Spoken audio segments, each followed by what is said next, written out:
ஒரு ஜோடி காளை. இதன் ஆசிரியர் தீஜா ரங்கராஜன். அந்த 100 கொழிதான் ஏழை காத்தனின் சதி. சோமு பிள்ளையும் 5 வருஷமாக அதை எப்படியாவது வாங்கிவிட வேண்டுமென்று கஜகர்ணம் போட்டு வருகிறார். சேர்ந்தார் போல ஒரே தாக்காக 19 மாநிலம் அவருக்கு இருக்கிறது. இந்த ஒரு மாநிலத்தையும் அதோடு கூட்டி ஒரு வேலியாக செய்துவிட வேண்டும் என்பதுதான் அவருடைய ஆசை. அதற்காக நயத்தாலும் பயத்தாலும் என்னென்னவோ சொல்லி பார்த்தார். காத்தான் இதுவரையில் மசீர வழியாக காணவில்லை. கிராமத்தில் சோமு பிள்ளை வசிக்கவில்லை. பக்கத்து நகரத்தில்தான் அவர் வீடு என்றாலும் அவருக்கு கிராமத்தில் நல்ல செல்வாக்கு உண்டு. பலமான கொடுக்கல் வாங்கலும் உண்டு. ஆனாலும் யாரிடமும் அவர் குரூரமாக நடந்து கொள்ளவில்லை. ஏழை காத்தானை அவர் பலவந்தம் செய்தால் அவர் பணிந்து போகத்தான் வேண்டும். அவருக்கு அது பிடிக்கவில்லை. கசக்கி மோந்து பார்க்கக்கூடாது என்பது அவருடைய எண்ணம். சோனி காத்தானோ மகா பிடிவாதக்காரன். அதோடு தேடி வந்த சொத்தை விற்கக்கூடாது என்று அவன் சொல்லி கொண்டிருந்தான். பெரியவர் வீட்டு முகப்பில் பேச்சுவார்த்தை. பெரியவர் என்பது ஊரிலே பழக்கமான நாட்டாண்மை உடைய ஒருவர் வீட்டுக்கு வழங்கி வரும் பெயர். இப்பொழுது அந்த வீட்டில் யாரும் பெரியவர் இல்லை. பக்கத்தில் வெற்றிலை பெட்டி. வெற்றியை அதப்பிக்கொண்டு சிரித்த முகத்துடன் சோமு பிள்ளை கேட்கலானார். என்னப்பா காத்தான், குருவை கண்ட முதல் எப்படி நல்ல போடுதான் போல இருக்கிறது? காத்தான் முகத்தில் சிரிப்போ துக்கமோ இல்லை. தூணில் சாய்ந்து கொண்டு சில சாமியார்களைப் போல தலையை சிறிது குனிந்த வண்ணம் பதில் சொல்கிறான். அதை ஏன் கேட்குறீங்க அண்ணன்? அந்த பாழா போகிற பயலுக மாட்டுக்கு வைத்தியம் செய்ய வேண்டியதாய் போய்விட்டது.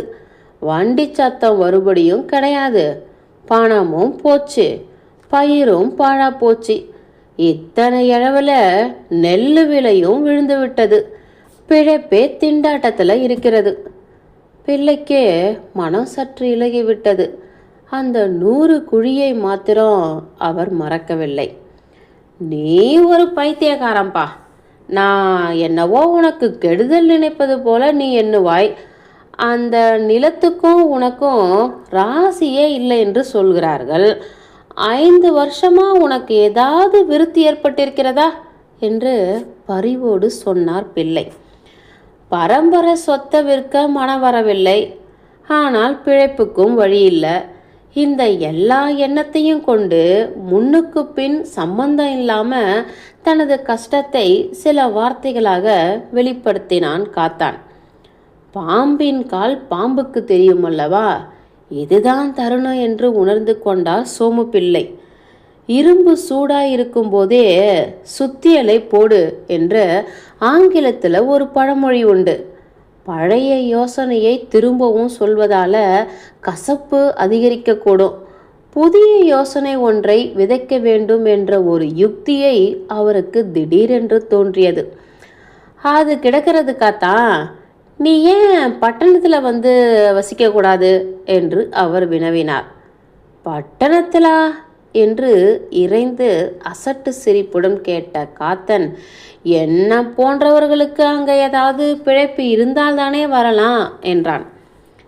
பிழைப்பு இருக்க கொண்டுதான் சொல்கிறேன் என்று சோமு பிள்ளை சற்று தாழ்ந்த குரலில், நம்ம வீட்டுக்கு கூட வண்டி மாடு கன்றுகளை பார்த்து கொள்ள ஆள் தேவையா இருக்கிறது. உன் போல யோக்கியமான ஆள் வேண்டும். நீயே வந்தா கூட இரட்டைப்பு சந்தோஷம்தான் என்றார். காத்தான் சரியானபடி அகப்பட்டு கொண்டான். இதுவரையில் நகரவாசத்தை பற்றி அவன் நினைத்ததே இல்லை. அதுவும் தனக்கு கிடைக்கும் என்று அவனுக்கு தோன்றியதே இல்லை. ஏதோ ஊரை வளைத்து பதில் சொன்னான். நிலம்புலா இருக்கின்றன, மாடு கன்றுகள் இருக்கின்றன, வீடு இருக்கிறது. இவற்றையெல்லாம் என்ன செய்யறது? பட்டணம் வரவும் ஆசைதான். இந்த வருஷம் சாப்பாட்டுக்கு வழி இல்லை என்பதற்காக. இவற்றையெல்லாம் அவந்தாரையாக போட்டுவிட்டு பட்டணம் சென்றா, அடுத்த வருஷம் சொந்த ஊருக்கு வர ஆசை வந்தா? அவன் ஒன்றையும் மறைக்கவில்லை, வெளிவிட்டு சொன்னான். இன்றைய சம்பாஷணையை இதோடு நிறுத்திவிட்டு போய்விட்டார் சோமுபிள்ளை. இன்னும் 2-3 சம்பாஷணைகள் நடைபெற்றன.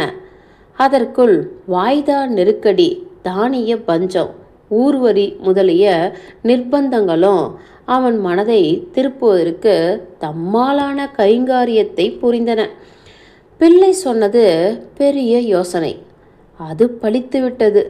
இந்த கிராமந்தான் அவனுக்கு சாஸ்வாதமா? நிலம் கால் வட்டிக்கு கூட கட்டவில்லை. பணமாய் செய்தால் பிள்ளை ஒரு வட்டி தருவார். நிலம், மாடு, வீடு, வண்டி எல்லாவற்றையும் சேர்த்து வாங்கி கொள்வதாக சொல்கிறார் பிள்ளை. ஊரில் போடுகிற விலையை விட 100 ரூபாய் ஜாஸ்தியாகவே தர அவர் இசைகிறார். 800 ரூபாய் ரொக்கப்பணம், மாதம் 15 ரூபாய் சம்பளம், நகர வாசம், இவற்றை சேர்ந்தார் போல ஒரே சித்தமாக கற்பனை செய்தான் காத்தான். அவனுக்கு கூட கற்பனை இருக்கிறது, இணங்கிவிட்டான். காத்தா, நீ தை மாதம் கட்டாயம் இந்த வண்டியையும் நீயும் வரும்போது கொண்டு வா என்றால் கேட்க மாட்டேன் என்கிறாய் என்று சற்று பரிவும் கொஞ்சம் சந்தோஷமும் சிறிது விந்தை இந்த 3 உணர்ச்சிகளையும் திரித்து சன்ன கயிறு போன்ற துணிவுடன் சொன்னார் சோமுபிள்ளை. ஒரு ஜோடி காளைகளை இழுத்து கொண்டு வந்த காத்தான் அதுவரையில் இந்த சனியன்களை வைத்து கொண்டு காப்பாற்றுவார் யார் என்று சலிப்புடன் வண்டியில் பூட்டலானான். வாட்ட சாட்டமான அந்த மாடுகள் அவன் தேகத்தை நக்கிக் கொண்டு நுகத்தடியின் கீழ் தலையை தாமாகவே மாட்டிக்கொண்டன. கடைமுளை கிடையாது என்றார் பிள்ளை. சாதுவான மாடுகள்ன என்று நகைத்து கொண்டே கூறினான் காத்தான். நல்ல குணங்குறி உள்ள மாடுகள்தான் என்று தமக்குத்தாமே மெல்ல கூறிக்கொண்டார் பிள்ளை. வண்டியை பூட்டியாயிற்று. ஏ குட்டி, ஏன் சும்மா நிற்கிற? அந்த புல்லுக்கட்டை வண்டியில் பறப்பேன் என்றான் காத்தான். காத்தான் மனைவி உளுந்தாயி மனதுக்குள் என்னவோ முணுமுணுத்து கொண்டே புல்லை வண்டியில் பரப்பினாள். பிள்ளைக்கு வேற ஆள் வேண்டியதல்ல. தாம் புதிதாய் வாங்கிய வண்டியையும் மாட்டையும் தாமே ஓட்டிச் செல்ல போவதில் பெரும் குதூகலம். காளைகளை கையில் பிடித்து ஏறி உட்கார்ந்த பிள்ளை, நான் மறுபடியும் அடிக்கடி வருவேன். உனக்கு ஏதாவது பணம் வேண்டுமானால் கேளு, கூச்சம் வேண்டாம். தை மாதம் கட்டாயம் வந்துவிடு என்று சொல்லிவிட்டு மாடுகளை தட்டிவிட்டார். ஊருக்கு 4 நாழி தூரத்துக்கு அப்புறம் சென்று பிள்ளையின் வண்டி சாரத்தியத்தை நாம் பார்ப்போம். சாது மாடுகள் பலவிதமாக சண்டித்தனம் செய்வதை கண்டு அவர் ஆத்திரம் கொண்டார். இந்த காத்தான் பொய்யன், என்னுடைய அடிமையாக்கிவிட்டதே என்று திடீரென்று ஏதோ ஒரு நினைவு குறுக்கே பாய்ந்தது. நிர்மானுஷ்யமான பெரிய தோப்பு. வண்டி அதனை 3 முறை திரும்ப திரும்ப சக்கர வளையம் சுற்றிவிட்டது. மாடுகளுக்கு அடி மிக பலம். அம்மா அம்மா என்று அவற்றின் கதறல் ஆகாயத்தை அதிர செய்தது. ஒரேடியாக மாடுகள் இப்பொழுது படுத்தே விட்டன. அஸ்தமித்து விட்டது. உலகத்தையே விழுங்கப் போவது போல மழைக்கால் இறங்கி 4 புறமும் கருத்து கவிந்து விட்டது. வண்டி இன்னும் தோப்பை விட்டு நகரவில்லை. ஒரே இருட்டு. இடையிடையே குமுறி இடிக்கும் மின்னல் ஒளியை தவிர வேறு வெளிச்சத்துக்கு வழியே இல்லை. ஏழை காத்தான் குடும்பத்தையே அடிவோடு விலைக்கு வாங்கிவிட்ட கொடுமைதான் ஒரு கால் கடவுளுக்கு சகிக்கவில்லையோ என்று கூட ஒரு சமயம் பிள்ளைக்கு தோன்றியது. என்னவோ நினைத்தார். ஈஸ்வரனை பிரார்த்தித்தார். மாடுகள் சோப்பை தட்டி கொடுத்தார். நல்ல வண்டியில் தட்டி தடவினார். சோ என்ற மழை. உடம்பெல்லாம் குளிரால் விதிர்க்கிறது. அப்படியே வண்டியில் ஏறி உட்கார்ந்தார். மாடுகள் இப்பொழுது சண்டித்தனம் செய்யவில்லை. சாரல் மிக பலம். பிள்ளையின் தேகம் விரைத்து போயிற்று. வண்டியில் உடம்பை முடக்கி கொண்டு படுத்துவிட்டார். கையில் இருந்த தலைக்கயிறு போன இடங்கூட அவருக்கு தெரியவில்லை. மாடுகள் ஓயாமல் நடந்தன. எந்த வயலில் சாய்கிறதோ, எந்த வாய்க்காலில் கவிழ்கிறதோ பாதை தெரியவில்லை. ஆனால் இந்த கவலைப்படக்கூட அவர் மனதிற்கு இயலவில்லை. மனமும் மறுத்துவிட்டது போலும். 1 மணி நேரம் கழிந்த பிறகு நடந்த சம்பவம் தான் இனி நமக்கு தேவை. அப்பா, என்ன ஒரு மழை! பிள்ளை இந்நேரம் ஊர் போய் சேர்ந்திருப்பார் அல்லவா? காத்தன் குடிசையில் நடக்கும் சம்பாஷணை இது. இன்னுமா போகாம இருப்பாரு? மாட்டை என்ன பாடுபடுத்துகிறார்களோ என்று அங்கலாய்த்தான் காத்தன். அடடா, இந்த பின்னாக்கு வீணாய் போகுதே, போகச்சா அதை போட்டு மாட்டுக்கு கொஞ்சம் தண்ணி தான் காட்டினாங்களா என்று சொன்னால் உளுந்தாய். சற்று இரு என்று அதட்டிய காத்தான் காதில் கையை அணைத்து ஏதோ சத்தத்தை கவனித்தான். அம்மா அம்மா என்ற சத்தம்தான். சத்தம் வர வர சமீபித்தது. இப்பொழுது உளுந்தாய்க்கு கூட அது நன்றாக காதில் விழுந்தது. வாசலுக்கு வந்துவிட்டது அந்த சத்தம்.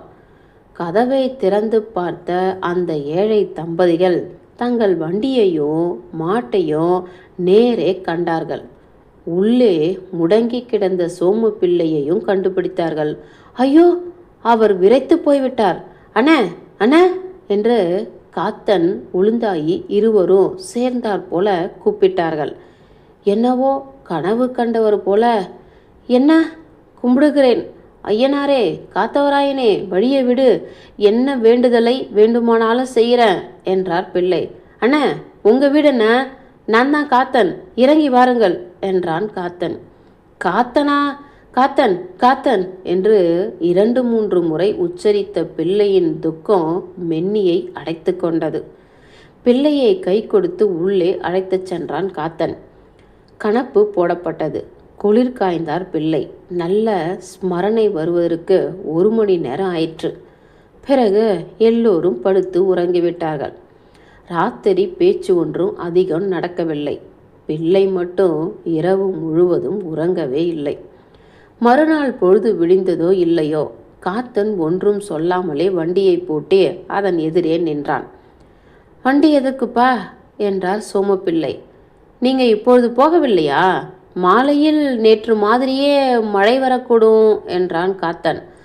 சோமப்பிள்ளை மிக்க நிதானமாக பதில் சொல்லலானார். காத்தன், உண்மையை சொல்கிறேன். உன் நிலத்தை வாங்கினேன், வீட்டை வாங்கினேன், வண்டியை வாங்கினேன், மாடுகளையும் வாங்கினேன். ஆனால் அவற்றின் மனதை மட்டும் விலைக்கு வாங்க முடியவில்லை. நேற்று மாலை முழுவதும் அந்த 1 ஜோடி காளைகளுக்கும் எனக்கும் போராட்டம்தான். சுவாமியும் அவற்றின் பக்கம் சேர்ந்து கொண்டார். நான் தோற்று போனேன். இந்த எல்லா சொத்துக்கும் உன்னுடவே தான். அதோடு இனி இந்த ஊரில் நீ என்னுடைய காரியஸ்தர். என்னுடைய 10 ஏர் மாடுகளையும் உன்னிடம்தான் ஒப்படைக்கப் போறேன். காத்தனுக்கு ஒன்றும் புரியவில்லை. என்ன சொல்கிறீர்கள் அண்ணா என்று தலையை சொரிந்து கொண்டு நின்றான். 1 ஜோடி மாடுகளும் ஒன்றுடன் ஒன்று போட்டி போட்டு அவன் உடம்பை தங்கள் நாவினால் சுத்தம் செய்து கொண்டிருந்தன. முற்றும்.